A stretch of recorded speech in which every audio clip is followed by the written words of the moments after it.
చలి అయితే చాలా ఎక్కువగా ఉందండి. అస్సలు తట్టుకోలేకుండా ఉంది ఈ సంవత్సరం అయితే. ప్రతి సంవత్సరం కన్నా ఈ సంవత్సరం మరీ ఎక్కువ ఉంది. నేనైతే వేడివేడిగా అలా వండేసి వేడిగానే భోజనం చేసేస్తున్నాము. మరి ఈరోజు మా ఇంట్లో వంటలు చూడండి. కమ్మని టమాటా పప్పు నేతిపప్పు పెట్టి, అలాగే దొండకాయ జీలకర్ర కారం, ఇది ఆల్రెడీ రెసిపీ పెట్టాను, మన ఛానల్లోకి వెళ్ళి చూడండి.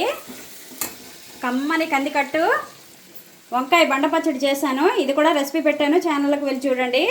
చూడండి బ్రోకలీ ఇలాగ ముక్కలు చేసి పెట్టుకున్నాను. తినే ముందు స్టీమ్ చేసి కాస్త సాల్ట్ వేద్దామని ఇలా ఉంచేసాను అనమాట. చల్లని మీగడ పెరుగు, వేడిగా రైస్ ఇప్పుడే కుక్ అయింది. ఇదండి ఈరోజు మా ఇంట్లో డిన్నర్ స్పెషల్. మీరు ఏ స్పెషల్ చేసుకున్నారు డిన్నరు? అలాగే మీరు అడిగిన అటుకుల బియ్యం పిండి ఆడించాను, మీరు ఎలా చేయాలో నన్ను అడిగారు కదా, అది నేను రేపు ఎలా చేయాలో అనేది తీసాను అనమాట. షార్ట్ వీడియో తీసాను, ఛానల్లో పెడతాను, ఛానల్లోకి వెళ్ళి చూడండి. అలాగే మరి మా వంటలు ఎలాగున్నాయో కామెంట్ చేయండి, ఛానల్కి లైక్ చేయండి, షేర్ చేయండి, సబ్స్క్రైబ్ చేసుకోండి, ప్లీజ్ సపోర్ట్ చేయండి.